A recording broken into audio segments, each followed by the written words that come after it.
All right, so welcome everybody to Saratoga Whiskey Club tasting number 127. We keep rolling. That's how we do it. Tonight's a really fun tasting. Normally we have a pretty big St. Patrick's Day tasting at some point closer to St. Patrick's Day. We're not too far away. What, 9 days? 9 days away? Not too bad. But I'm leaving next week, so we had to squeeze this one in early, and I was able to get my hands on some fun bottles for tonight. So we're doing 8 whiskeys tonight, so be careful. You know, I don't want to get in trouble from anybody, but we're 6 of these. The first 6 actually all were shipped from the UK. So these are not whiskeys that are available here in the United States. The last two are from our shop. So the Waterfords, the Peated Waterfords, are from the shop. But I'm going to switch cameras. I'm going to stand up here in front of everybody.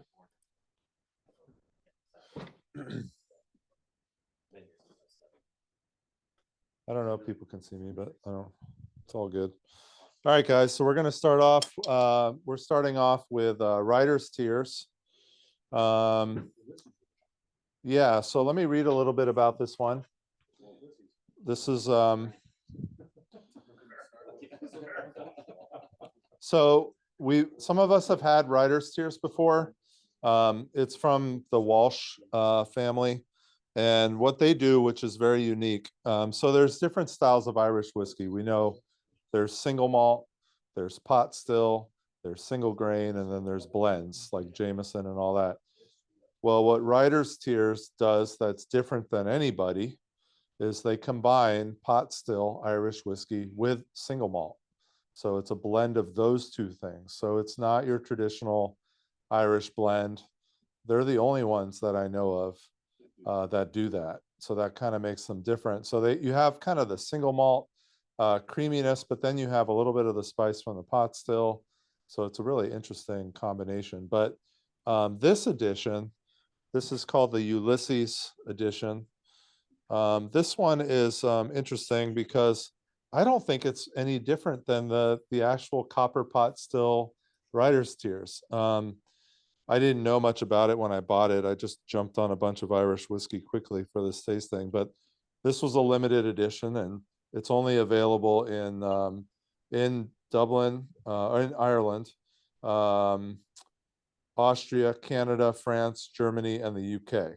So this is not something that's coming into the United States. 5,442 bottles of this. So this is a limited release of their copper pot release. It's just called Ulysses edition, Ulysses Centenary edition, obviously named after James Joyce's Ulysses. And let me see what else is of interest here. I thought it would be a good one to start with, Dave, for your question on what order. Because this one's only 40%. So a good way to kind of get the palate going. And 40%. So low ABV. Well, so what they did, I think, is they took some of the better released, better barrels of their regular copper pot release for this, but the price point doesn't indicate that it's much better because it's quite inexpensive for what this was. Yeah, inexpensive.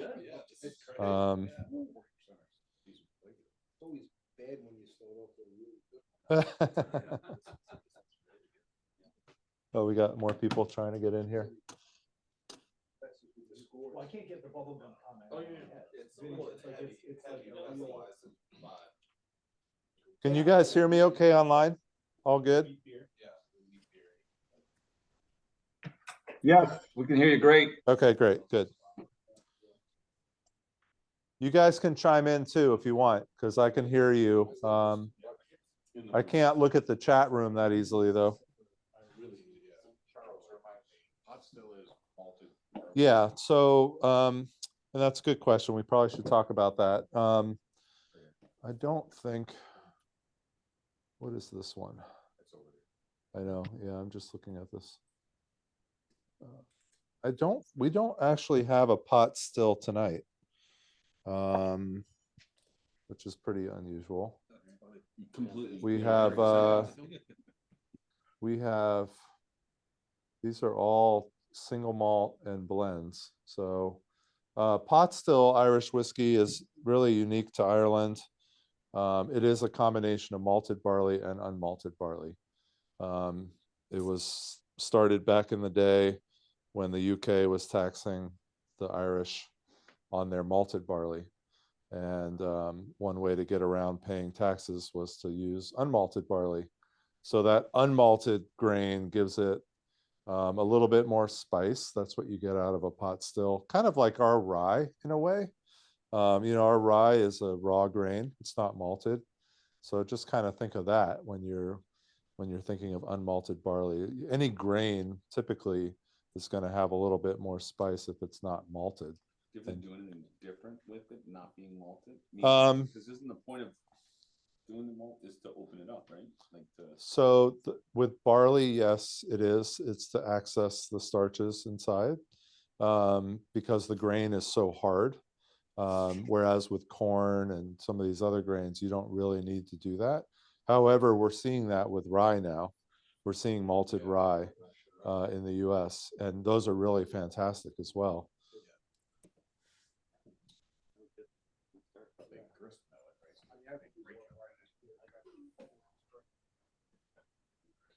Can you guys see me too when I'm standing over there?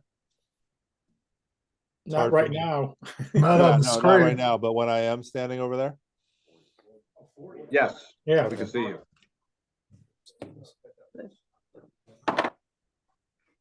Oh. Yeah, there we go. What do you guys think of this one online? You like it?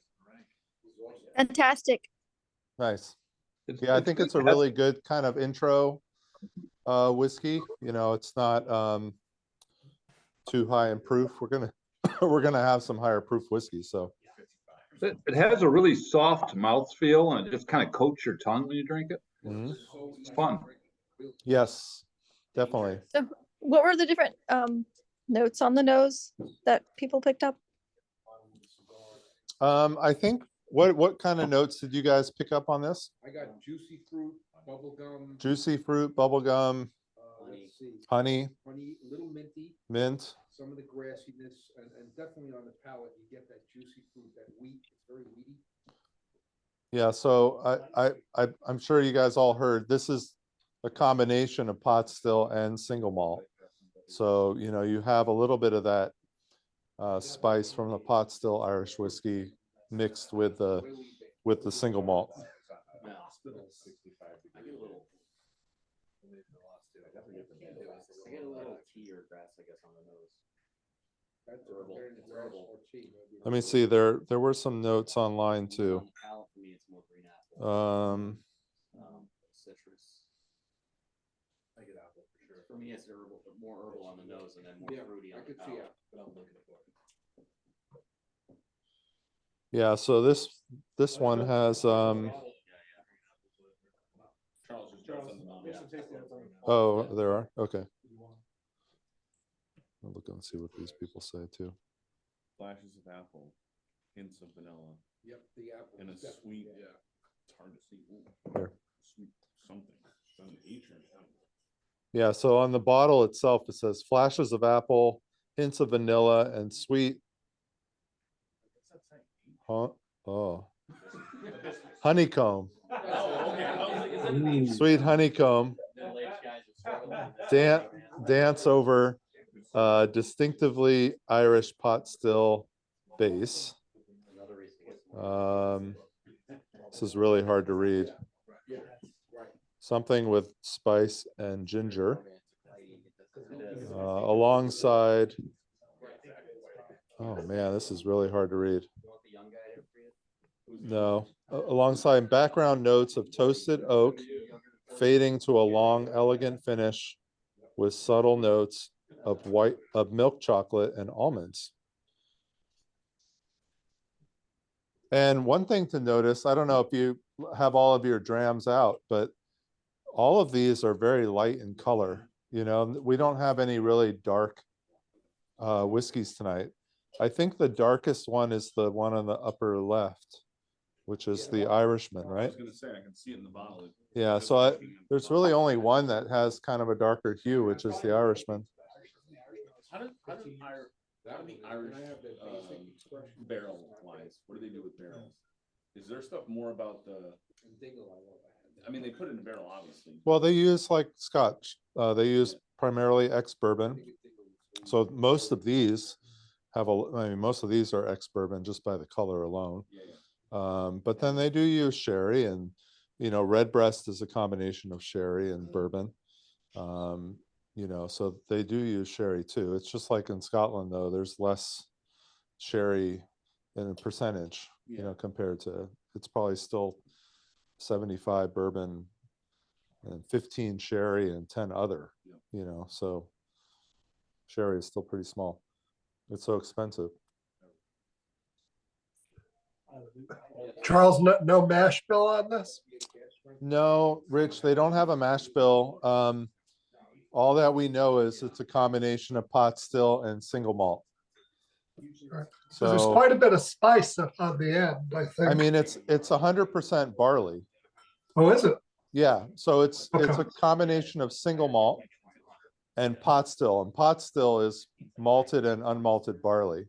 So it Okay. is 100% barley, but the pot still side of it will give it a little bit of that spice because of the malted barley portion of it. Stayed actually pretty steady though for like 5 or 6 years. Okay. So whiskey number 2. I'm gonna get my flashlight out here because we are getting old.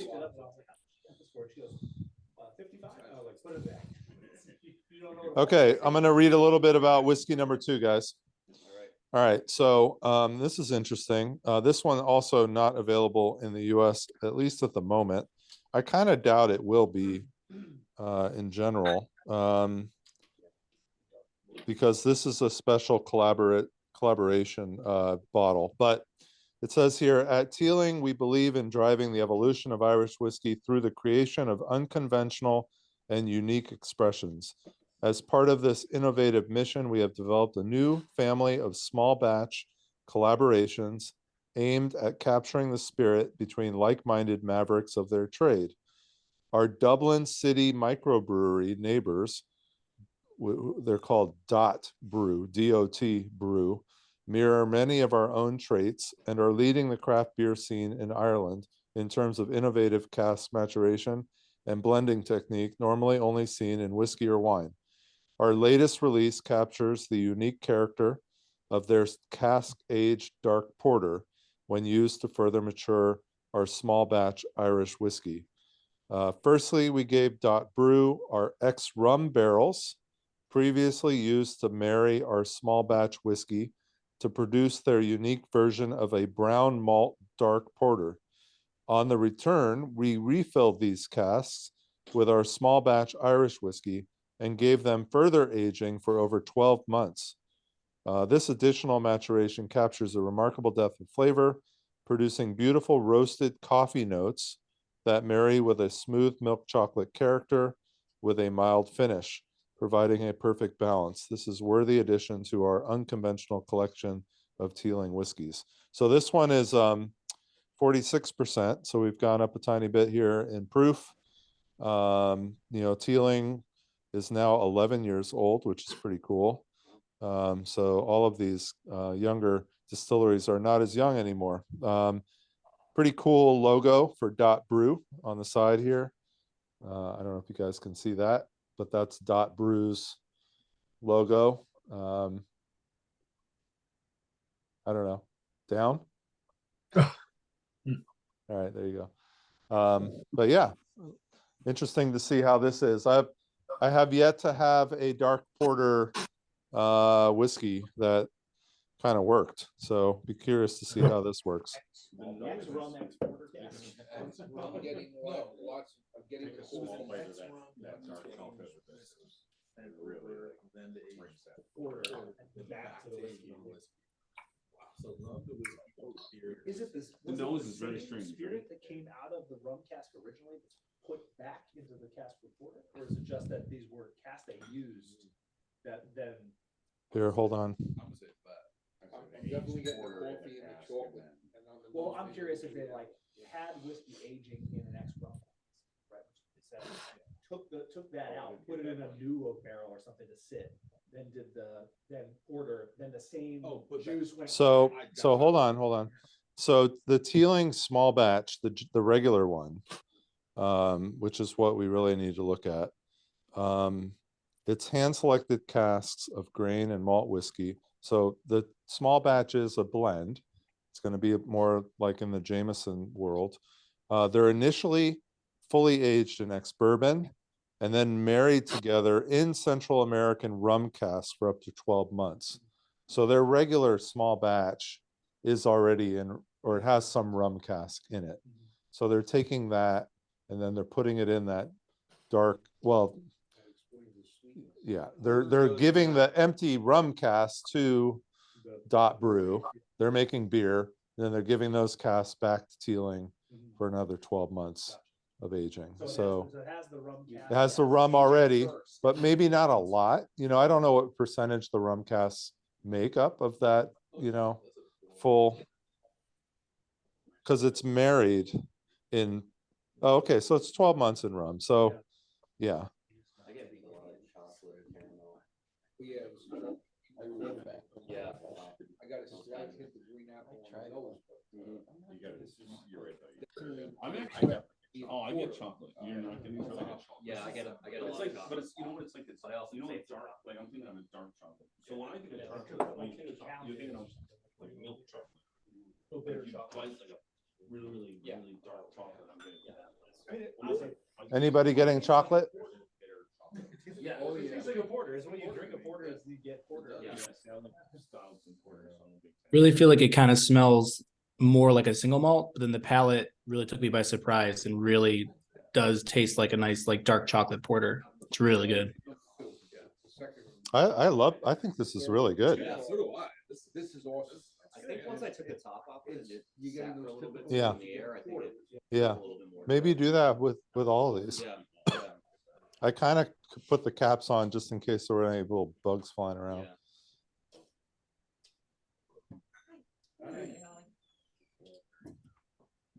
We're on Teeling. You're right here. I got smaller pours for you. It's rude, yeah. I know, because I'm sitting next to her, and usually she gives me the leftovers. There you go. Thumbs up. Got a 7 o'clock meeting tomorrow. It's good, but I wonder if they have. Yeah, this is good.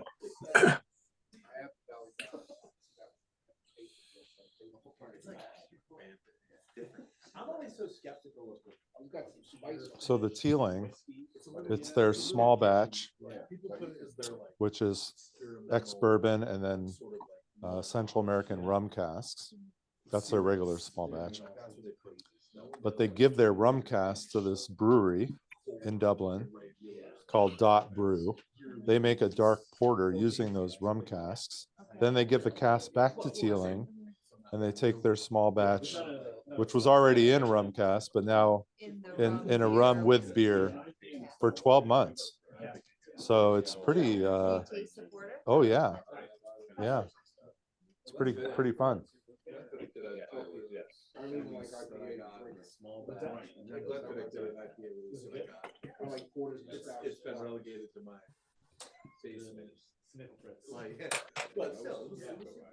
that one. I was $60 on me. It wasn't that crazy. This bottle wasn't too expensive, but it was more obviously than their regular releases. I think it was somewhere around $70, $80.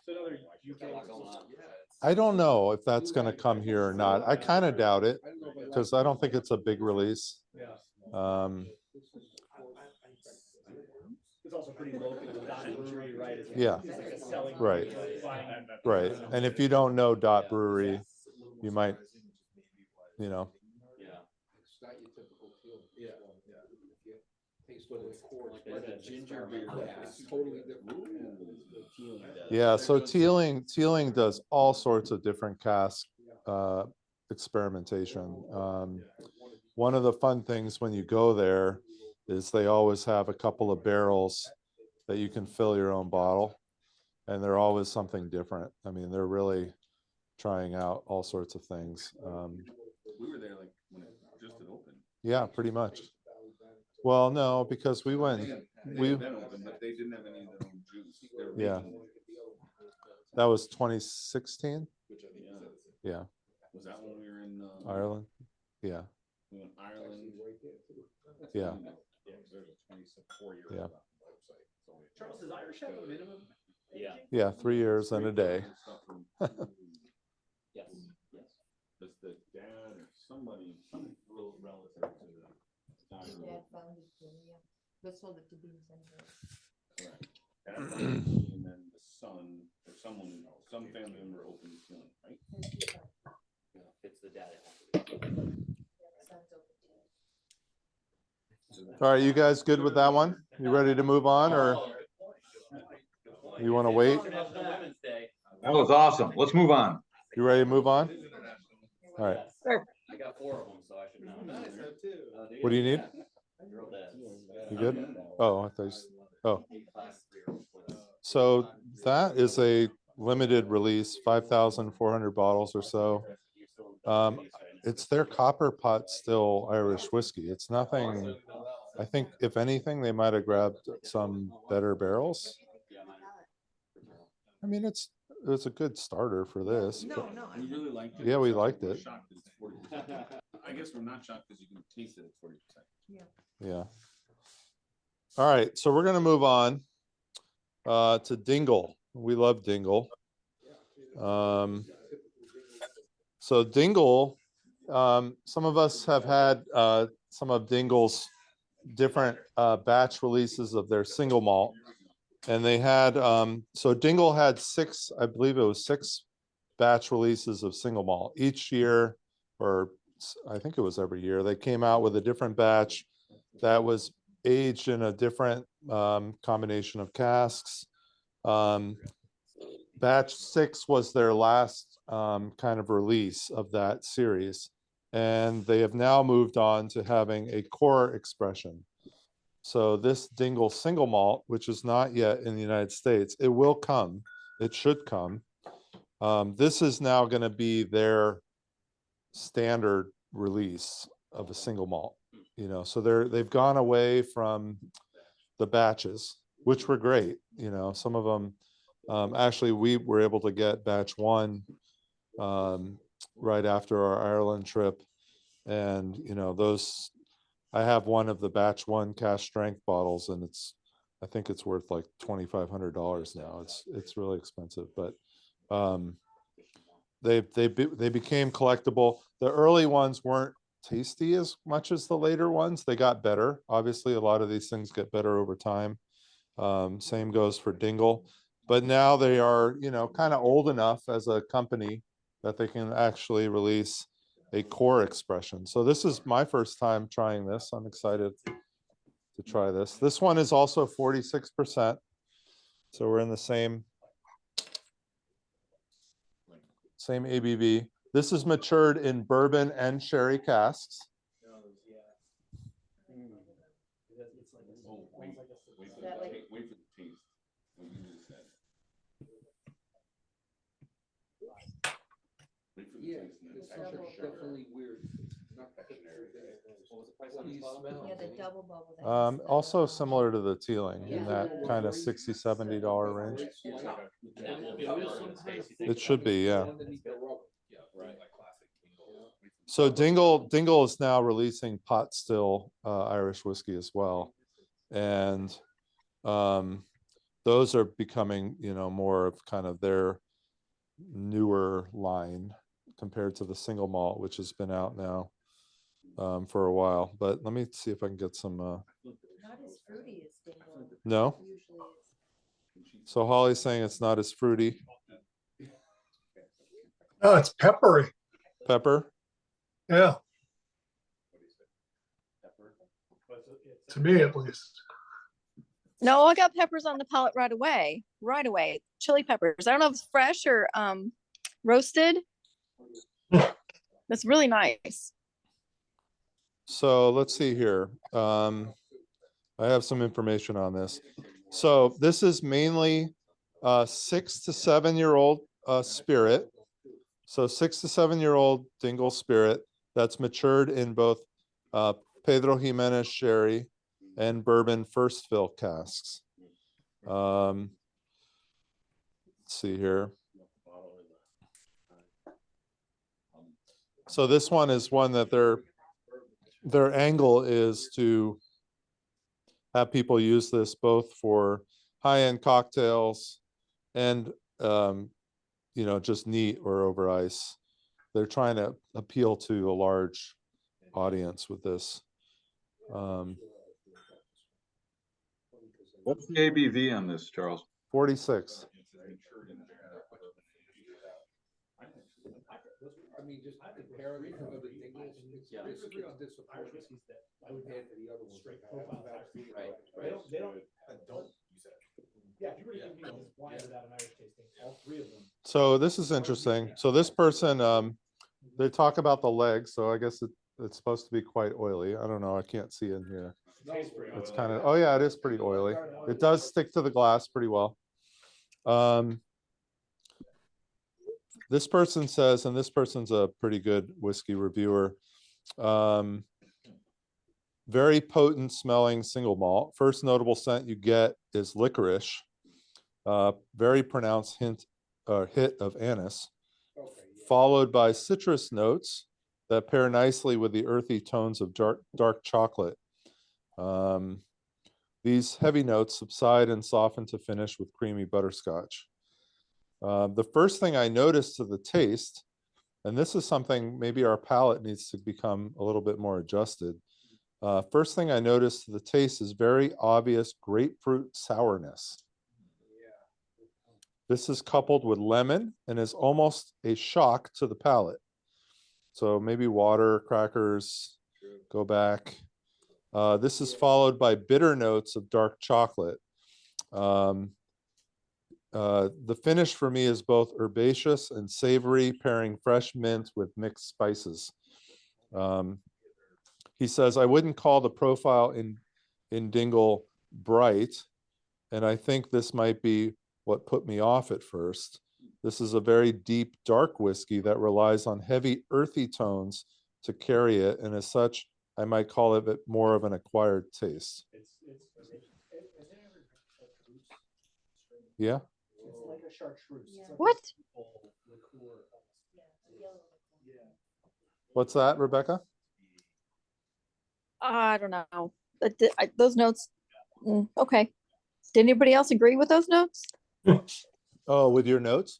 No, his. No. Oh, the No, guy's the notes? grapefruit, the sour grapefruit on the palate. Lemon. I don't know. I'm as skeptical as you are, Rebecca.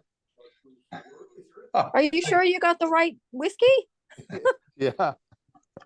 Okay. This is just a reviewer. Everybody has different. Yeah, but sour Palates grapefruit and and stuff, lemon. so- That's weird. A shock to the palate. That's pretty intense. Yeah. I didn't pick up anything intense, like more mellow, but like roasted peppers. I don't know, like adobe or something. I don't know. Let me see if I can find Bring it up. another one here. Here, let me read this one.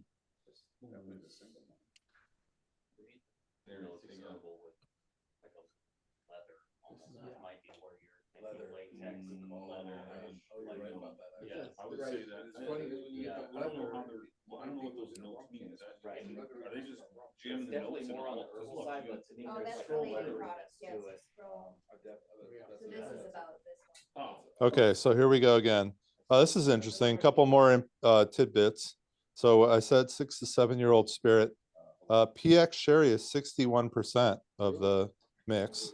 yes. Bourbon is 39%. Head distiller Graham Cool claims to be using first fill only casks to produce a richer flavor. An initial run of 50,000 bottles was released with an ambition to produce 100,000 bottles by 2023. So a lot of bottles. So here are the notes from this person. So hold up, guys. Color Amontillado sherry. Nose, initial faint smell of licorice and anise seed. So he agrees with that. Some fruitiness, less strawberries and more zesty limes, really fresh. Lots of sweetness too. Some after eights and fizzy cola bottles drift into the nostrils. In the mouth, loads of vanilla, clear influence coming through from the bourbon cask, Caramac bars for some nostalgia. I don't know what Caramac bars are. Some light fudge also. On the finish, there is more sweet vanilla, thick burnt creme brulee. Some spice actually comes through. Yeah, so I don't know.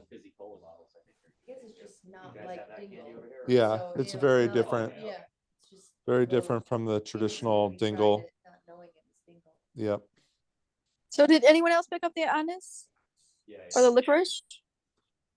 I think I get a tiny bit of it, but not a lot. Not like these people are talking about.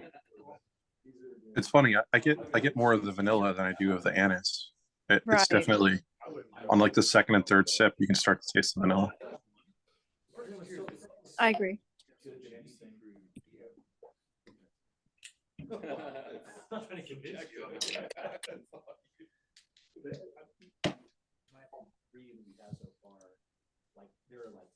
I do feel like the finish does get pretty spicy after a few sips as well. Like it isn't there, and then it kind of slowly comes back.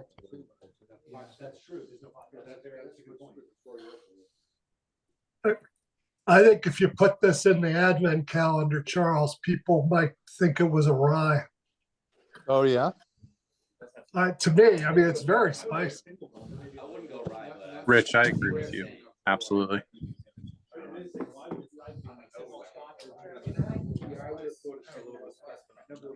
Some strange single malt. I mean, a little darker and rarely Cape Jimenez can have licorice. Yeah, I mean, 6 years in first fill sherry to 60% of the. not first fill sherry, Oh, I thought you first said fill first bourbon. Okay. So That's maybe why then. yeah, Okay. but I mean, it's probably a first fill PX or a mix. Yeah. I would expect it to be darker if it was 60%. 61% sherry. Probably a mix of refill, second fill. Yeah. Okay, so let's go ahead and move on to the next dingle. So this is an interesting expression. All right, guys, let's talk about this next one, because this is kind of, since we're on dingle, we can talk more dingle. Everybody loves talking dingle. All right, so this is a special release, limited release. This one I'm sure will not make it to the States. It says this limited release honors the Celtic festival of Samhain. I don't know if I say that right. This festival of fire and feasting marks the end of bright summer days and the beginning of the Celtic New Year. Samhain single malt is inspired by the spirit. It's Samhain. Samhain? Samhain. Samhain? Yes. It says Samhain. It's like I know it's Celtic. It's not pronounced that way. It's like the Witch's Day. All right. Samhain and its significance to our ancestors. All right, so here we go. It's pronounced Samhain. Say it again. Samhain. Samhain. All right. Yeah, it's kind of like Halloween or the Spirits Month, or Ia for the Spirits Night, for Halloween night. All right. So here's a little information on that too. The Celtic wheel of the year is divided into 8 periods, following the rhythm of the seasons, equinoxes, and solstices. Samhain, Suawaba is one of the 4 main seasonal fire festivals named after the belief in the cleansing powers of fire. In ancient Ireland, farming was the center of people's lives and hugely dependent on the seasons. Thus, the turn of each season was celebrated with great reverence, and still to this day. At Dingle, we personally select the finest malt and barley for our whiskeys, so we understand the value of a rich and bountiful harvest. Let's see here. So this is matured in bourbon casks with a Muscatel cask finish. So Muscatel is, yeah, it's a white dessert wine. This is what's finished in. So the notes on the bottle, we'll see if they're true. Samhain single malt expresses warm floral, citrus, and cherry notes on the nose. The palate is zesty with hints of raisins, almonds, sweet spice, and raspberry, concluding with a long finish of summer fruits, pepper, and cinnamon spice. This one is 50.5%. So we're now over 100 proof. It's a beautiful bottle. Let me see if I can. It might be hard to see. It's hard to see. I think the light.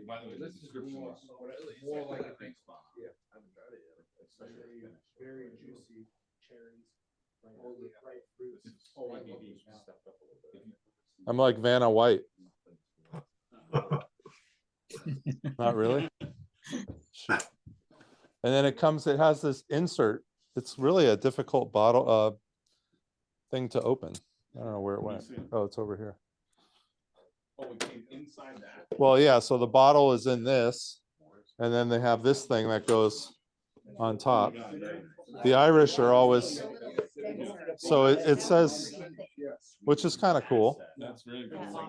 But did you not know like to pull this off? Well, you do. Yeah, that's Irish. It's just not easy. Right.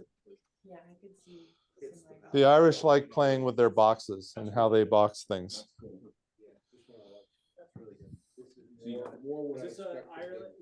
Is this a single malt, Scott? Scott, a single malt, Charles?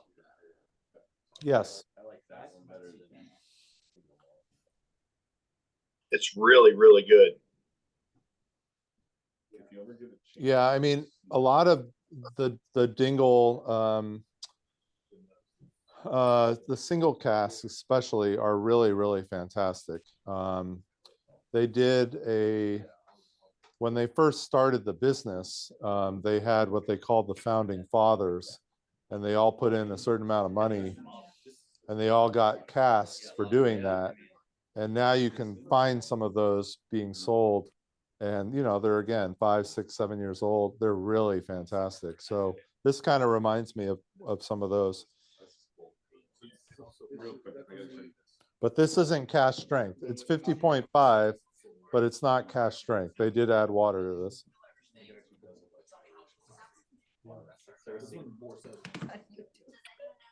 Oh yeah, that's the guy's name. That was it. THDHG. Yeah, that's what my neighbor just named. They lost their crown. THDHG. Nave. Egg. So Lucas is being goofy here. What are you doing? It's the Irish actress there. She's serious, and she's. They're talking about Irish actresses now. You can tell the whiskey is starting to kick in. I just remembered. What was the price point on that, Charles? That one was closer to $100. Yeah, I can't remember exactly. It was up there though. It was at least 90, I think. Yeah. That's what we were just saying. Is that Yeah. Yeah. I mean, it was on. So I bought all of these. I don't like to say the name because I don't want people buying too much and not coming to my store, but hard to find whiskey.com. Yeah. But if you buy 500 pounds worth of whiskey, it's free shipping to the US. So Well, I'm going to London this weekend. yeah, it's 83 pounds. Yeah, yeah. So this was like $90, a little over $90 for this one. Charles, you said you can't get this in the United States? No, No. Flying out of Albany or driving to? Okay, yeah. 17-hour flight. Yeah, Logan's my they're favorite just, one. they just. It's actually a short flight too. It is very delicious. I like this one. It's a pretty good. Yeah, definitely one of the better ones I've had in a while. That's for sure. Yeah. I've done it before with a crazy. Say it again, Jesse. I was gonna say this is one of those that I definitely would love to have a bottle or two for gifts and Yeah. give them out. Those Yeah, special yeah. bottles you want to give to people. Yeah, it's Yep. really good. Well, at least we get to try it. Yeah, exactly. And yeah, this is probably the best one I've had in a while. I mean, we've had some really good ones, but this is like definitely like a Nice. step above. Nice. Well, maybe you should look for more Muscatel finished whiskeys. It sounds like it. Yeah, I mean the flavor on this is amazing. It's really good. Yeah. I always think of PX is 25 years old. Darker. They put a lot of money in this bottle. Doesn't taste like that. That's what I was saying. It's a heavy bottle. I mean, this one Yeah. for being a porter, They didn't cheap out. you know, it's not that. Like much. what's the glass in there? I don't think beer gives off color though. You know, when I've seen like cask aged, beer aged whiskeys, it's more like wine. Wine is, you know, red, you know, sherry wines, but beer, I've never really. Yeah, I would imagine, but I think so. But I mean, think of like Jameson's porter or stout. Yeah. You know, those aren't dark at all. Those are really clear. I don't think for whatever reason beer gives off much color. It gives flavor for sure, but For being a sweet sherry, yeah, it's a little confusing. I will get more if you want one. I would love that. This darkens up a little bit. They just has such a Gets a little deeper, a little chocolate. for what it's comparing. all right. It's not amazing, but it's good. What are you doing for work? Yeah. So let's take a look at this this next one. Are we going too fast? No. For your experience is that. Yeah, like a sweet. Faster? No, it's good speed. We're not going faster, that's for sure. Do you like it? Expertise or not? I'm not sure, but I like this, yeah. I like the muscatel. So you go compared to, yeah, got it. I am not a huge black licorice fan, so that's gonna throw me no matter. Everyone else loves it. Okay, this next whiskey comes in a really fancy big box. It's one of those things with Ireland, they love these big boxes. You know, big boxes. I don't know how much money they spend on the box alone, but it's a lot of box.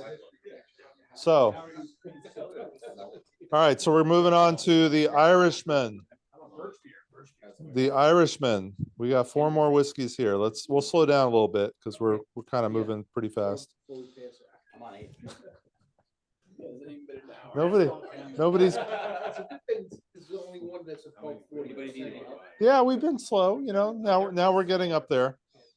These next 2 are cask strength, so we have to slow down a little bit.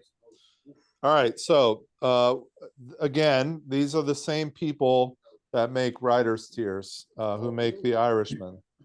It's Walsh Whiskey, who now really contract from Middleton. They don't. There's nothing going on at the distillery that they were attached to before. So they're all just basically contract distilling now from Middleton, which, you know, a lot of people do. So I'm not going to blame them. They built up a good name. Writer's Tears is obviously a tasty whiskey, and the Irishman follows suit. I mean, when our first trip to Ireland, we bought an Irishman cask strength, and I remember bringing that back and us tasting it, and just wow, it was just fantastic. So yeah, so this is the 2022 vintage.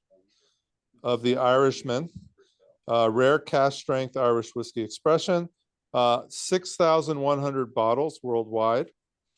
1,200 were assigned to the US. We didn't see any. And 4,900 were for the rest of the world.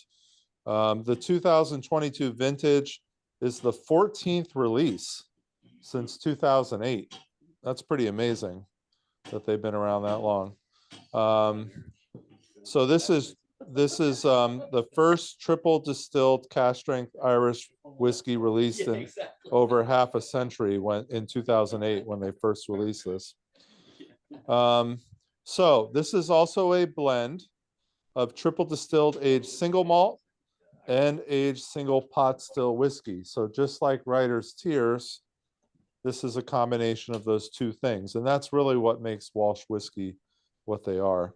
The exceptional casks used for this annual vintage are hand selected by the founder, Bernard Walsh, who actually comes from, they made their money, and I'm trying to remember the story exactly, but they were in Switzerland making Irish coffees at a resort in the Alps and made a fortune making like some special Irish whiskey or Irish coffee whiskey thing, and then came to back to Ireland and we're like, all right, we're gonna get into the whiskey business.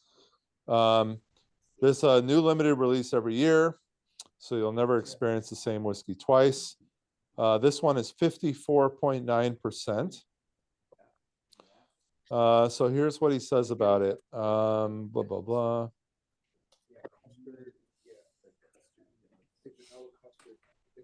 Yeah, so really, this is just a cask strength version of Writer's Tears, basically, in a way, because it is a blend of the same malts. They're not really saying what makes this one any different. Irishman, vintage cask, a whiskey full of true strength and character, blah, blah, blah.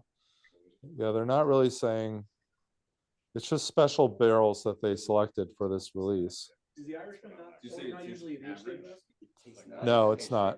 No. I was gonna say that I bought one that's 15 years. The Air Force exclusive had an age statement on it, the double. The one that's in the big wooden box in your shop. That doesn't have an age statement on it. It does it? Another cask strength release for the Pretty sure the one US. I had. I feel the same way, like I've had this before. Different bottle.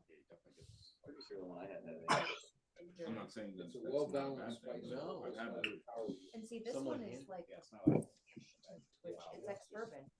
Normally you don't, so the colors are all a little off. Yes. So the main difference between this and the Writer's Tears is that these casks were hand selected by Bernard Walsh, the founder of Walsh whiskey. So it's not your traditional, Writer's Tears. It's just elevated Writer's Tears. Here are the notes. Here are the notes from the Celtic Whiskey Shop in Dublin, which, they're one of our favorite places. Nose, green fruits and decadent spices weave together in an intricate yet sophisticated dance. Palate, after that strong introduction, you'll meet a surprising mellowness that ripples on the tongue. The powerful punch is in the myriad of flavors, which are light, sweet, and fruity, thanks to its American oak maturation.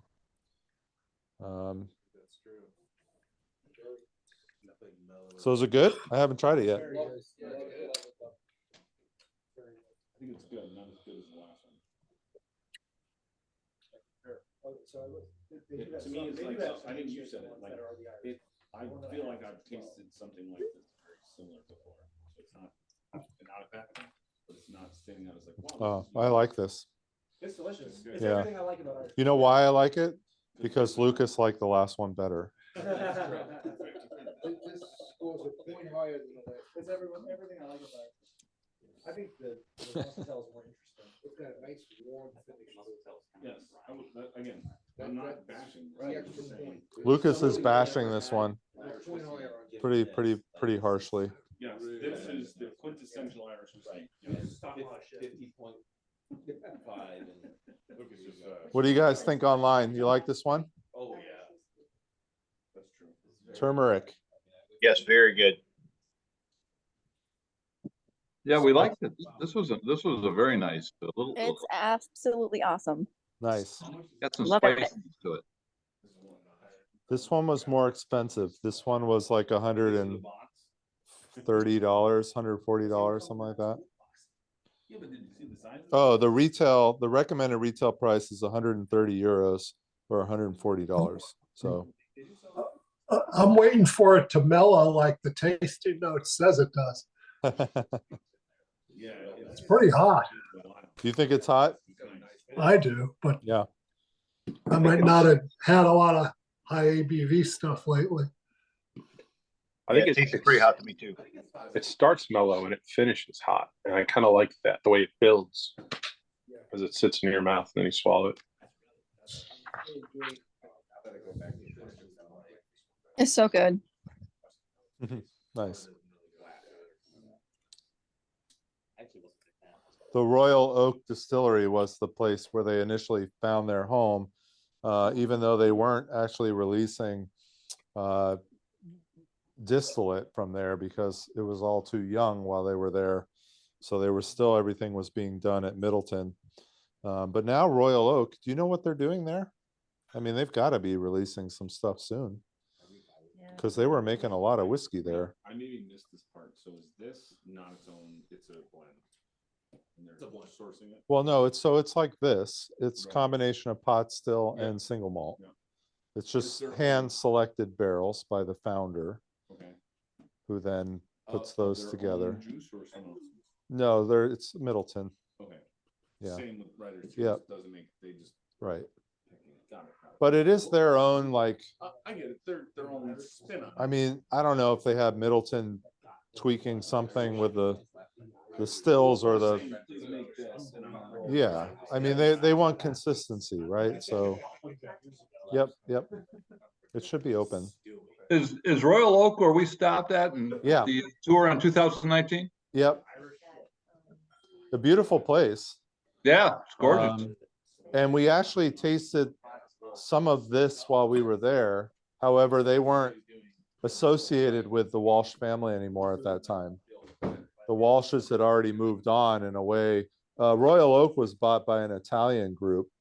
And so now they run that distillery, but we did go there and, it's a beautiful place. It's I don't know what they're what they're planning on releasing from there though. They're definitely making a lot of whiskey though. Remember the big trees that they had out in the in front of the distillery there? Beautiful. Yeah, it was gorgeous. Yeah, beautiful place. They didn't like answering questions about where their whiskey came from. Yes. Right.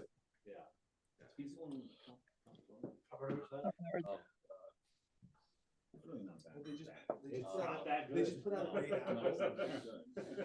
Oh, that green apple is what? Oh, they're going in that direction? Yeah. I mean, they're all about sales, so. From his Yeah, sparring the partner? yeah, but the partner has got nothing. I mean, he's Got to clean the palate for this next one. I'm famously an asshole. What do you want me to say?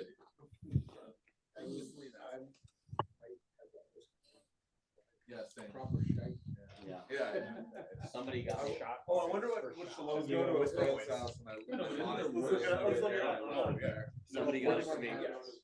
Somebody got me a bottle for Christmas present. Like I was just outside of the neighborhood and I was like, Yeah. so I went up to the top of the next to the library where I lived, like the wine station. They had it on buy one, get one free. So I'm like, all right, I get it. even pure. Okay. All right. Yeah, right. Bogo alcohol. Let me, It's that bad. Oh, wow. Okay. It was, it got regifted. definitely need to clean the palate for this next one. Water, crackers. Tony's out of here. All right. Hey, So- Charles, before you move Yeah. on, Yeah. I'm looking at your website here. So the Irishman cask strength you have in the store, Yeah. is it 21 or the one we're tasting today? But is it a previous year? Or is it like their, I don't think it's one of their, is it one of their yearly releases that we have? It has, I think it's 2021, because I bought that from you when my son converted it, and it's the year after, so. I remember you buying That one. is in the wooden box, yeah. Yeah. So we have the 2021 edition, I believe. Okay, so you have last year's or the 21, Yeah. not the 22 that we tasted. Yeah. Okay. Yeah. Yeah, All so right, thank you. 2,500 bottles ex-bourbon matured, so very comparable. 2,500 bottles, ex-bourbon, 54%.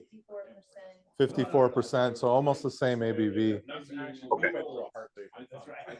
I thought he was gonna buy it. Thank you, Charles. Yep. It's 2021. Okay, yeah, 2021. All right, so we're gonna move on. This is gonna be new to everybody for sure. I think even Holly and myself. You've never had Ballykeefe, have you? No. Okay. Yeah, so really, really horrible label. I mean, it's great, but it's not. It's just one of those. It's just very kind of old school, which is fun. But all right, so I'm going to read about this distillery. You guys listen up. Ballykeefe Single Malt Irish Whiskey. Ballykeefe is an entirely independent, artisan, family-owned, single estate whiskey distillery, which was built in 2016. So it's only 7 years, to diversify a working family farm for successor generations. All of the whiskey is triple distilled from barley sown, grown, and harvested on the family farm. This makes it a uniquely 100% field to glass, single estate whiskey distillery, and marks a revival of a centuries lost tradition of family farm distilling. Ballykeefe on the label means 100% Ballykeefe distilled spirit made from 100% Ballykeefe Irish barley in the bottle.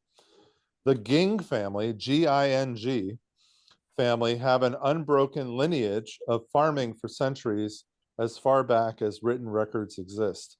Ballykeefe is located in the region which is renowned for the earliest written accounts of distilling in Ireland, recorded in the Red Book of Ossory in 1324. Built in 2016, whiskey production began in 2017 with a single pot still, followed by single malt and single rye. All whiskey is triple distilled in bespoke Irish designed, Italian made copper stills using deep well Ballykeefe water. Major investment in sophisticated technology and eco-friendly practices have ensured zero off-farm waste and secured Ballykeefe multiple awards for sustainability. The first release of 3 individually bottled casks of single malt includes 300 cask strength bottles and 408 bottles at 46% ABV. This is a cask strength bottle that we're having tonight. Each bottle has been hand engraved by Kilkenny Crystal and mounted in a presentation box. They didn't get a box with a certificate of authenticity. You got the free ship. The cask strength bottles come. Oh wait, here we go. The cask strength bottles come with a larger presentation box. I think HTFW was, yeah, exactly. They're like cutting corners there. So I didn't get the box. I'm a little pissed. They come with a larger presentation box, which includes 2 hand-cut crystal glass tumblers. What? That's what you get for getting free shipping, bro. Uniquely designed in partnership with Kilkenny Crystal, which is Ireland's oldest family-owned crystal studio workshop. What the hell? I am very, very upset. You've been cheated. I have been cheated like nobody else's business. All right, so let me see that bottle. What does it say on there? 60%. Yeah, so this one, this one says right on it, you got screwed. No, this is cask number 57, bottle number 74, 60.8%. Again, it's young, right? You got to remember that. This is single malt. This is not pot still. This is single malt Irish whiskey. If you had too much to drink, and you needed a snack and you ate the potpourri. If you ate the potpourri, I'm getting it. Yeah. I actually really like this. We're probably the first people in the United States to do a tasting with Ballykeefe cash strength. So I'll take that. For some reason, this is No, like it's certainly Cask. this is like if you told me that a whiskey was made on a farm. This is what I would expect to smell. So where is Ballykeefe located geographically in Ireland? let me take a look. Oh, you don't like this? Not really, no. It's all right. I really like it. I I'm think still, five I'm is still my sauce. favorite. Yeah. I don't even know what to think about. I do what I gotta do is I dig add it. some water. To me, it's like, I don't know. It's like, So- I dig it the way I like a lot of It is, odd family made whiskey. Like it's, oh, so it's not far from Kilkenny. Remember we were in Kilkenny? Which is Yeah, also yeah. not far away from where Royal Oak was. Okay. We tasted, you know. So All right. it's north of Waterford and west of Cork. All right. Well, next trip we'll stop there. Actually, I think the lady that I work with over there, geez, I'm forgetting her name right now. She had mentioned Ballykeefe to me as a place to possibly visit. Yeah. I think she knew them.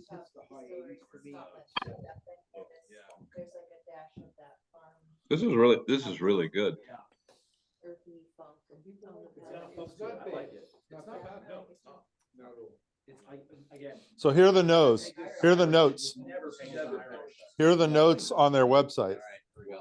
A gentle nose for a cask strength whiskey with notes of toasted oak, vanilla custard, and apple sponge. That's the only kind of sponge I use for my dishes. Taste, an intense surge of fruit, sweet licorice, and malt with apple dominating, supported by tropical fruits. Then intense cooked apple, boy, they love apples, and tart tatine, marzipan, and cloves. A cask strength whiskey to be sipped neat at first to experience this wonderful flavor bomb. Finish, a long, intense finish of what else? Baked apple and cloves. What, he really doing it? Spicy. That's the note I've heard once so far. They're not wrong. I get a lot of apple. Yeah. And then they talking about it not being on the nose. I was very surprised that I was expecting it to be a lot more astringent on the nose for the ABV it was. It was actually very mild. Yeah. As soon as you say apple, I think Applejack. Uh-huh. Yeah. I mean, I kind of get it. I get the notes that they're talking about for sure. Especially the baked apple. You know, it has more of that apple pie spice note, or a hot apple cider on Halloween, or Yeah, because before you read the notes, I was like, I know the flavor, but I couldn't tell what it was. And when you said like the apple pie, I was like, oh, that's what I've been tasting. I'm not expecting to get that in a whiskey, so you're not thinking that in the top of your head. So yeah. Looks like you can actually stay at the farm too. They have like. Oh, you can stay there? Oh, nice. Yeah. So I guess you can stay at the farm, which would be pretty cool. Yeah. Except for whistle drinks, like to me, like a. So they make a pot still, they make a vodka, a poachine, a gin. They have a lot of different things. Always fun to try something new, right? Charles, is there any indication of how old this is, given how young? No, I mean, It's gotta be at least 3 years. yeah, right. We know it's at least 3 years. This is their first bottle. This is their still setup. Kind of go. Oh, yeah, Gotta it's think true so. craft. It's very craft. Yeah. This is another thing, but I do Yeah. appreciate I like it. Yeah. distilleries that when they start up, like They Source put is their fine stuff too, but out, yeah. well, the thing is they wait until they're ready to like so Like new to it. New Rick or like one that I was It's using, getting which they're not fruitier producing as what I it would like. Yeah. This is like St. Augustine distillery in St. I'm kind of growing into it. You know, it's definitely craft in a way. It definitely has that younger note. Some of the other ones, they're just. And they put it out until they had Tropical fruit bombs compared to that. so they could call it straight syrup Whoa. and put it out as Florida. Everything is just. Charles, I take it this is not something you're gonna be able to get in the store either, right? No, that'd be pretty hard. Yeah, I mean, that's kind of the challenge with the Saratoga Whiskey Club sometimes. We taste some things we never get our hands on, but Yeah, it's like you're teasing us. I mean, someday maybe Ballykeefe will be in the US, but it's going to be a while. That's for sure. You're saying we're gonna take. It's We're gonna super, start smuggling it over. super small production. So,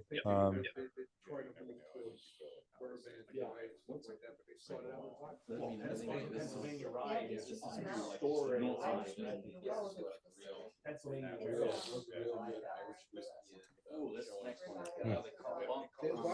but I have to say, we do have a decent amount. I'm going to say a quarter of each of these bottles left.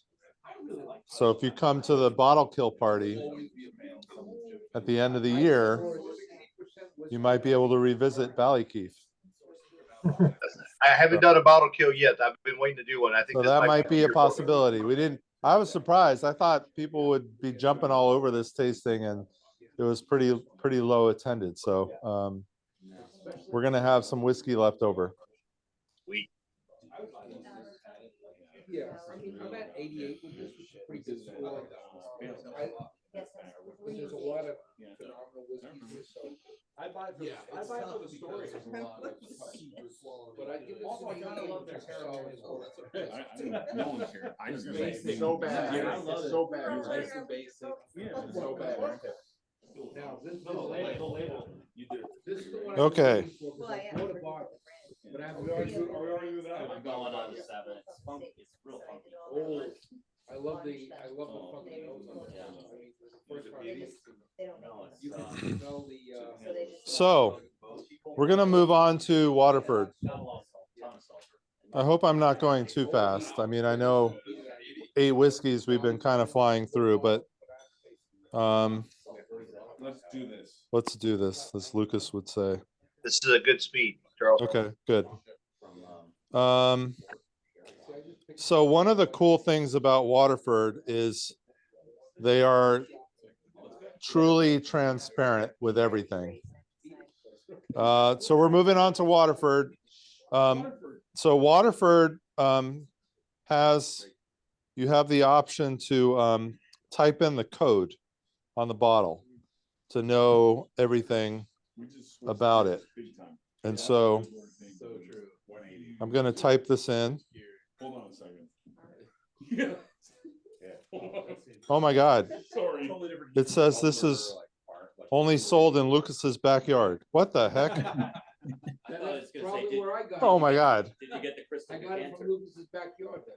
Why does it have to be Lucas's backyard? It could be any one of these dudes' backyards. All right. So we're going to get really nerdy here. So listen to all these stats. The grower, and we're starting with the Ballybannon. So there are 2 Waterford releases that we have in the shop. They're new to the States.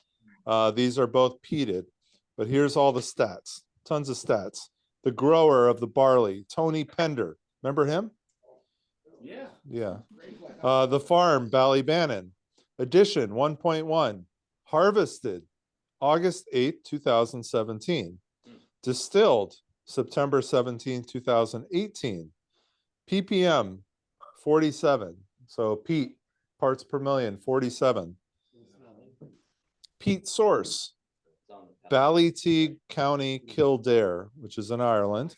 So this is a true Irish peated grain.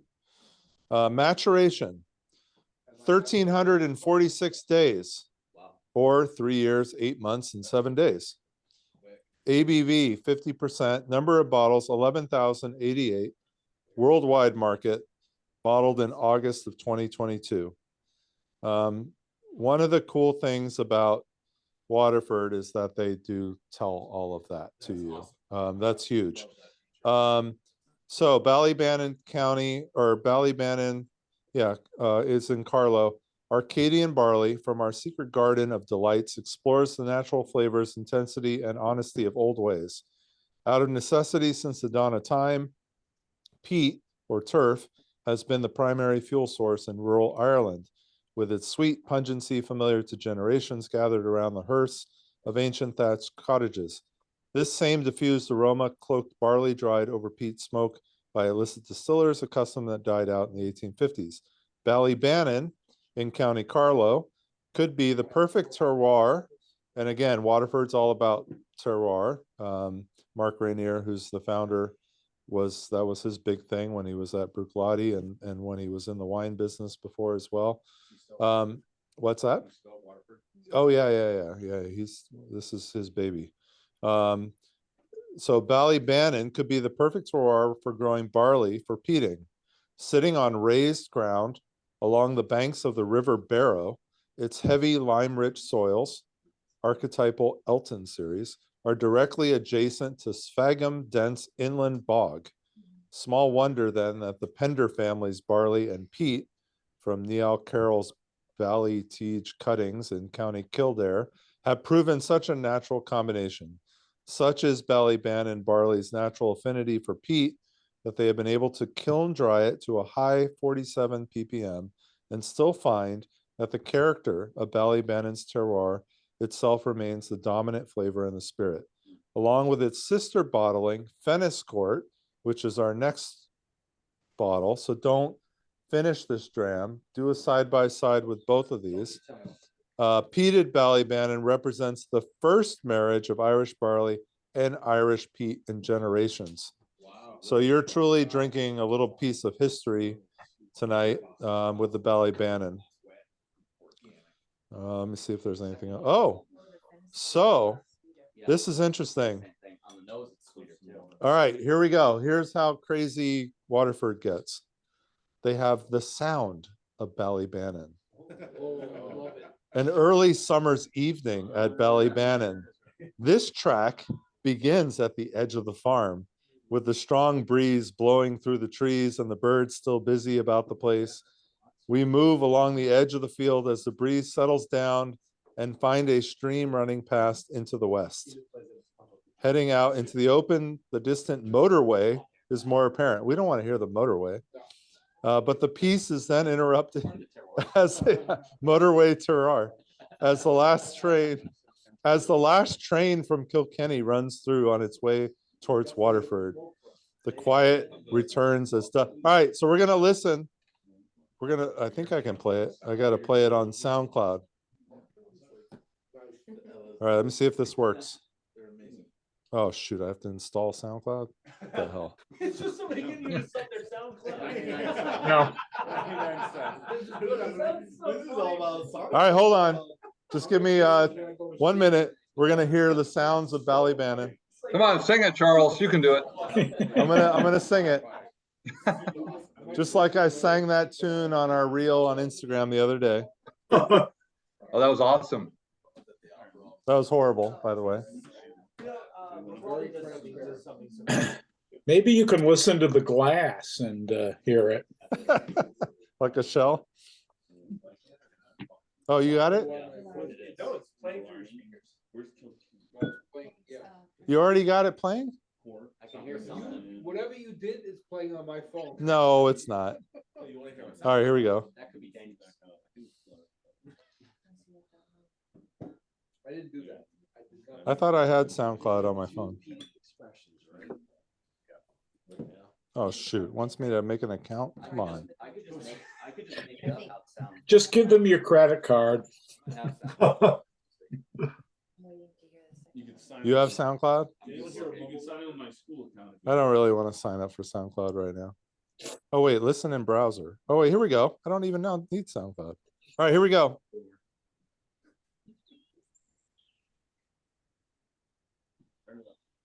What's up?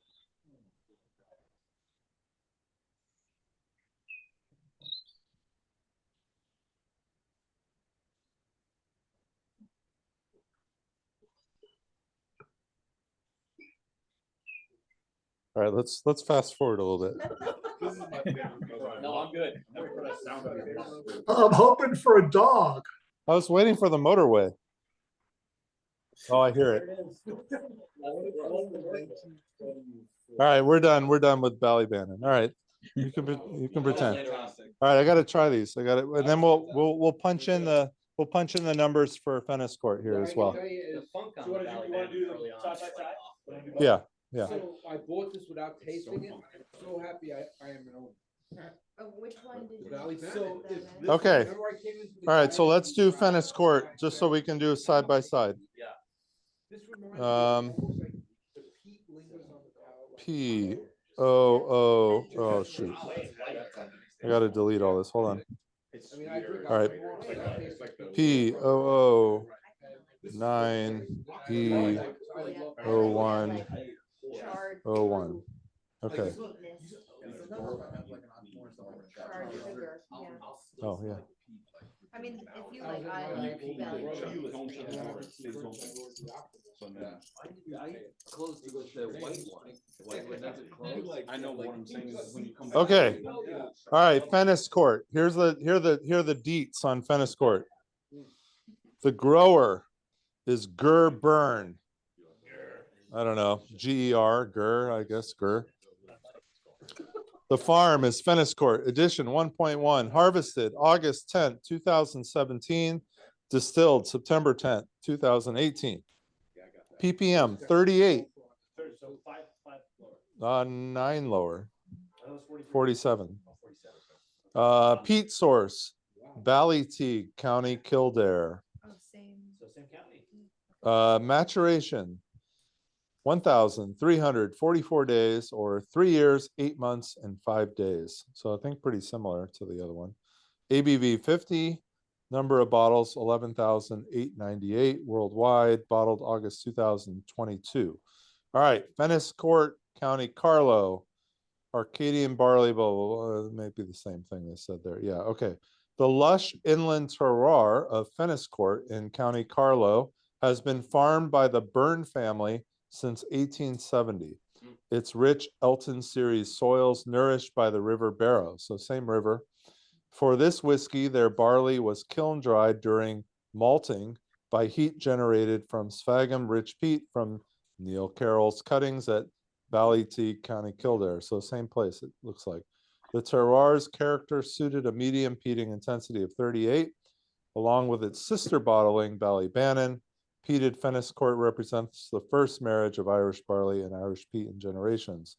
And then they have sounds as well. we don't need to do the sounds. Well, so the sounds are, oh my God, they talk about an airport and a blimp. What? No, sorry. It all matters. It all matters. It's spicy. I gotta say, it's got some spice. Which one's the second one? All right, so do side by side on these two. So Ballybannon is an island, the Fenniscourt is like a sky or an island. It's like salty but less peated. Well, so wait, so the Ballybannon is named after the area or like the village? No, the farm. The farm, the actual And then so Fenniscourt as well? Also, farm. Yeah. So they Waterford uses about 50 different farms, all within a I can't remember, 50-mile radius. It's not like super tight, but it's pretty tight. Maybe 50 is too much. Maybe it was 20. Yeah, I know, that's true. It could be 20. It might be 20 miles.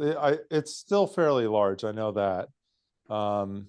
But what's cool about them, it's all double distilled. So this is not your traditional Irish style of single malt even, because it's double distilled.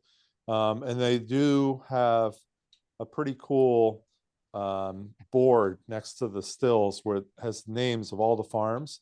And when they're distilling barley from that particular farm, they take one of the names off, they stick it right on the still. So you can actually, people are visiting or whatever, what's being done, or the workers there. Yep, I've been a couple times. Yeah, it's pretty awesome. 11-minute drive between the two. Okay. I mean, that water. So at least 50 miles. That Waterford, the Waterford tasting, I mean, it wasn't just a Waterford. Yeah. Tasting we did, I was like one of the best tastings. That was the luxury. Yeah, with the Waterford guy. Yeah. That was one of the best tastings. Yeah. Are all of their expressions peated? I don't Mm. know. Okay. Hey, Charles, is this First. lower ABV? 50%. It's on the block. Okay. Yeah, I haven't drank. Oh, I prefer the Valley. So the early Waterfords that we got in the United States, we actually were talking to somebody in the shop today about them. They tasted young. They tasted very kind of immature in a way.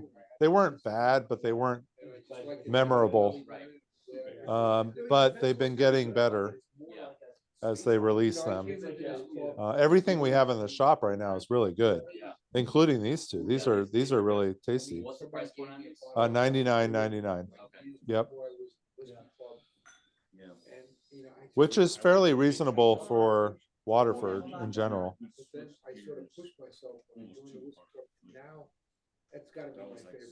What do you guys think online? Good. I hear. Love it. Yeah. Love it. Nice. I like the Fenniscourt better. Okay. Less peat. As do I. Well, it tastes, it drinks a lot more mellow to me too. Yeah. ABV wise. Interesting. Yeah, I was funny, actually saying I like the Ballybannon better because it's got more peat to it. So I was gonna say I thought I the definitely get more sweetness from the Fenniscourt. Yeah. I thought the Ballybannon was smoother, but I mean you can still get the peat, but I like that. I like the Ballybannon better. I feel like the Ballybannon almost had like a creme brulee kind of smell, taste to it. Maybe I got So this is truly, unique to be tasting peated Irish that is actually coming from peat in Ireland. Most of so some of you've had Connemara, and Connemara comes from Kilbeggan. Connemara is probably the most famous peated Irish whiskey, but that peat comes from Scotland. That's not Irish peat. So this is true Ireland, both barley and peat, and local farm and all that. So it's pretty cool. So you said you have one or both of these in your shop? Yeah, we have both of these in the shop. Yeah. Nice. Yeah. And I think we can get more. I think we're down to one bottle of each right now, but I'm pretty sure we can get more of it as well. So jump quick. Yeah, no, you don't have to be that quick. We'll probably bring it in pretty quickly if it sells. So. Hey Charles, do you think that the Irish peat tastes a little different than the Scottish peat? I feel like it's got a little bit different flavor. It's not quite as dirty. Well, I mean, so peat is truly everything that's around it in the ground for tens of thousands of years. So on Isla, it's going to be seaweed and sea stuff and whatever. In the Highlands, it's going to be other floral components. It could be heather. It could be a lot of other plants, vegetal stuff. And then you also get a little bit of sea, like with Talisker, you're going to get a little bit of sea. But, Ireland, this is not on the coast. This distillery is it's a good distance from the coast. So the peat is also a good distance from the coast. So this is a very different peat than an Isla peat.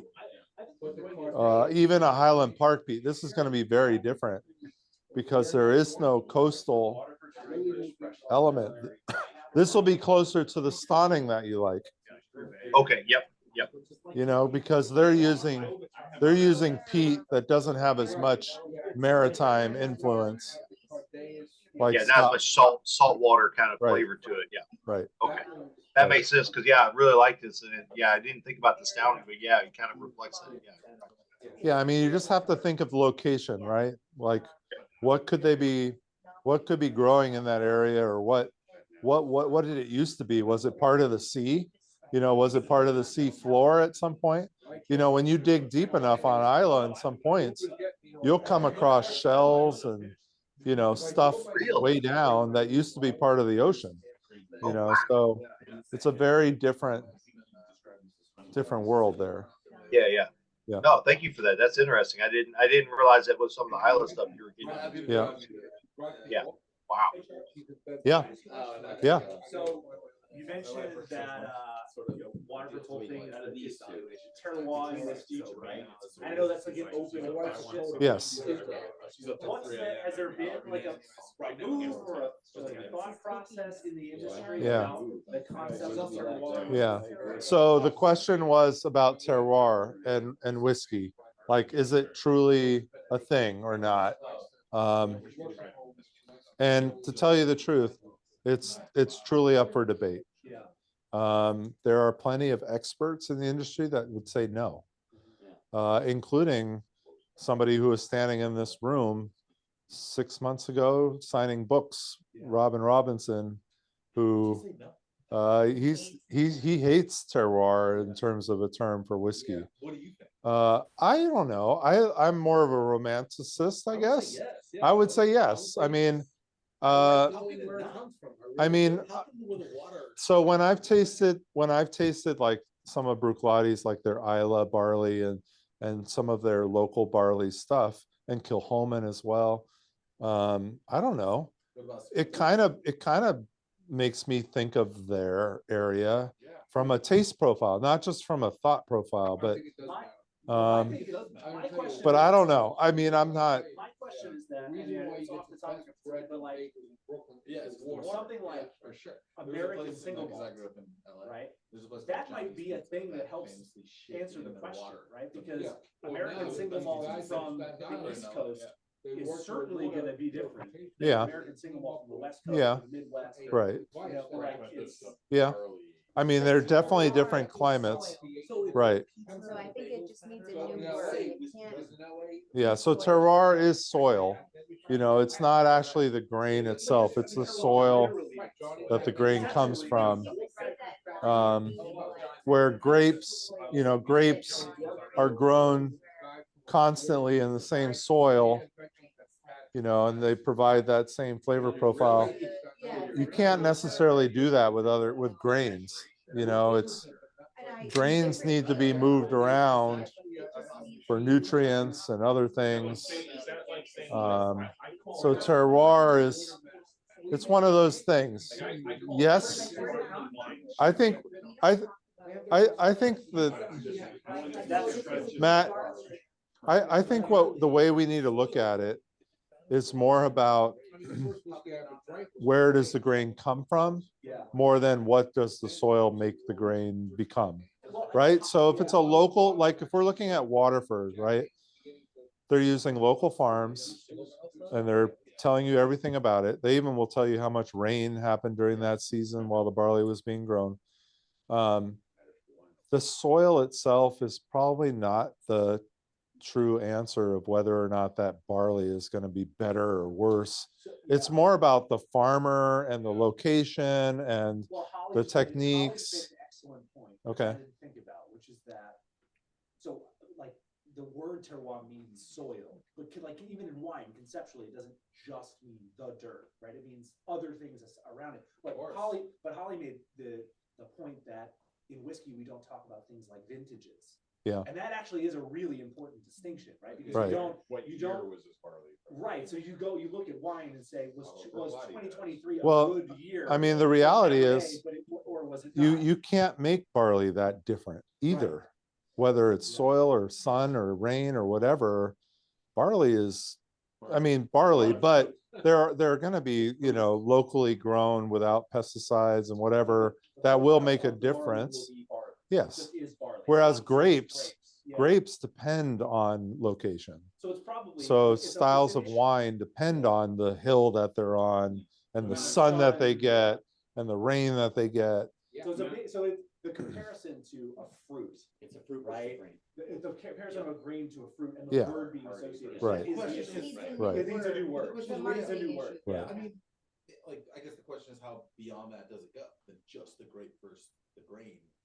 Well, the throws other the thing, water, the other does thing the that, weather. well, the thing I that's think the George orange is is different is in handles it whiskey all. is water, right? So like, you know, wine is. But But when it comes to water, there have been many studies done on how water it affects whiskey, and some of the best experts out there say it doesn't matter as long as it's not like filled with impurities. It could be city water, it could be from a stream next to the space. Yeah, because of distillation. So water now where water does come into play is when you're proofing down, right? So when you're adding water at the end, and if it's crappy water, that's going to affect your whiskey. But you know, from the beginning, it doesn't really matter. It's like when beer makers make beer, I know that a lot of beer makers pull out all the impurities and they want like as pure of water like reverse osmosis. Correct. Yeah. But I've heard distillers are like, I just make beer is I make really bad beer and then I distill the shit but beer is only distilled to 8% or whatever. I know. So it's more, you're going to taste more impurity in the lower ABV product. So when you're distilling it to 60 plus %, it's going to take a lot of that out. Yes, that's you what know, I'm saying. so I still think about it. I do too. I like to think it does. I mean, I truly do. Waterford's a great example. Yeah. And I think Mark, I mean, he's a brilliant guy. I mean, he's not just some made up dude who just was in wine and came to whiskey and just thought that none of this mattered. I'm going to just run with terroir. I mean, he truly believes it, you know, and it also has back to the American, there has to be a reason why Balcones is so different than Westland. They're not even close. They're not even the same thing. Right. So like, why is that? Yeah. And what do we call it? I just think general logic, use great Yeah. ingredients, you're gonna get a great product. but yeah, like Holly just mentioned though, that is truly climate. That's right. So then that's not necessarily grain though. No, so we have to find a way to talk about Yeah, that, right. Like what that is. Like terrain, Right. literally means soil, but it means. What do you think, Holly? I mean, do you believe in terroir or no? I always I stayed away from that word and Yeah. used regionality Okay. to help. Just like obviously regions of country, Yeah, you're yeah. gonna get different Right. things happening with climate Yeah, I and mean, like what's grown there. But So yeah. obviously, I do think that Waterford and Springbank and Kilhoman, you can taste a difference. Yeah. But I don't like using terroir because when you hear it used in wine, you're like, that's not really what we're talking about. Right. We have so many other factors Right. into it, so Right. I don't know what the word is. Right. If you take it to the extreme and you use different grains, right? Rye and barley have. Can you guys hear this? I just want to make sure it's not like a total jumble mess. Yeah, I know. We hear a little bit of it.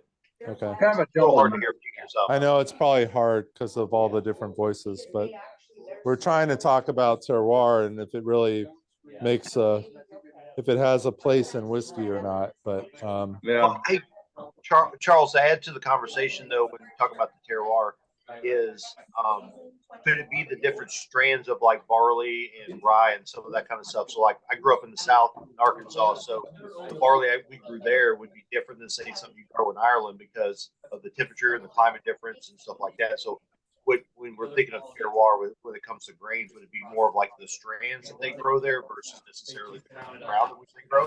yeah. Yeah, I mean, you mentioned Stranahans. That's you were talking about? No, well, no, the strands of like the barley. strands. Yeah. So you have like barley, like the general name, but you have different variations of it depending on Sure. climate that you grow it in and that kind of stuff. So you know, some's more heat resistant, some doesn't handle the heat as well. So you got to kind of vary it depending on that. So I would think that's almost more of like what we use in terroir. Yeah, I mean, that's probably more similar to when, you know, like I was talking before about local barley and Isla barley, and you know, that's truly the barley itself. But the question then comes to, does the soil matter that the barley grows in, you know? Well, you know, Charles, I was into wine before I was into whiskey, and I would say from what I've seen, especially reading like reviews, I think there's a much wider variation of taste profiles tolerated in the whiskey world than in the wine world. You know, critics expect a California Pinot Noir or French Pinot Noir to taste like a California Pinot Noir or French Pinot Noir. So, and terroir is much more important there. And I think in the whiskey world, it's certainly not as important to the people who opine on what they should taste like. Yeah. And whether they're good or not. Yeah. Whether you really can taste the differences, I do think there are a lot. If people can, I think they're still much less important in the whiskey world. Yeah. Yeah, and I mean that's a good point. Like, not that many people know what they should be tasting in the whiskey world either, right? So, in the wine world, obviously wine is much more consumed than whiskey, and there are more experts or wine people than there are whiskey people who know what it should taste like. But so, you know, even with Waterford, it would be hard for them to prove that their malt tastes a certain way because of the soil, because not many people have had it. Nobody knows what to compare it to, right? So yeah, no, it makes a lot of sense. But that also doesn't mean that maybe 20 years from now, people could look back and say, oh yeah, well, the soil in that area did lead to the barley tasting a certain way. It's just maybe too early to know or to tell. You know, we could be in that early stage of discovery that, you know, we'll know in 20 years when we're not drinking whiskey anymore. Well, and I think, you know, the ABV differences are so big between wine and whiskey that the, you know, 30-40% higher ABV masks a lot of terroir differences. Right, for sure. Yeah. Well, kind of what you're saying there, Charles. I think the terroir differences is more like we were talking about with the tasting difference. You couldn't necessarily in the ground that the grain is grown in. You're getting it more from the peat than you're seeing. Yeah. Yeah. No, I hear you. It's there's a lot of things to think about. It can be a really bad rabbit hole to go down. Because you're going to hear experts say both things, and it's difficult. All right, guys, I'm gonna stop the recording because I can't hear you guys anymore. The whiskey has finally taken over the room. All right. It took 8 drams to do that, but I'm gonna stop the whiskey talk right now. Well, thanks again, Charles, for setting us up. Yeah, no problem. I hope you enjoy your St. Patrick's Day. And I'm going to try and find a Guinness in Japan next week. Yeah, you can enjoy Japan. To at least celebrate a little St. Patrick's Day. So thank you, Charles. Have a good night. Good night. Night.